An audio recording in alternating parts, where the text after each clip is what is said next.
Hi all, നമുക്ക് RRB ഗ്രൂപ്പിലൂടെ ഒരു PYQ ചെയ്താലോ.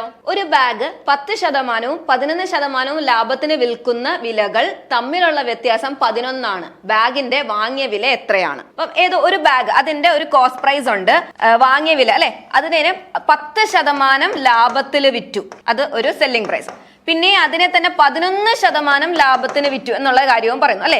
ഈ രണ്ട് സെല്ലിംഗ് പ്രൈസുകൾ അല്ലെങ്കിൽ വിറ്റ വിലകൾ തമ്മിലുള്ള വ്യത്യാസമാണ് ക്വസ്റ്റ്യൻ തന്നിരിക്കുന്ന 11 അല്ലെ. 10% ലാഭത്തിന് വിറ്റു, 11% ലാഭത്തിന് വിറ്റു. ആ രണ്ട് വിറ്റ വിലകൾ തമ്മിലുള്ള വ്യത്യാസമാണ് 11 എന്ന് പറയുന്നത്. അതായത് ഈ ഒരു വ്യത്യാസമാണ് 11.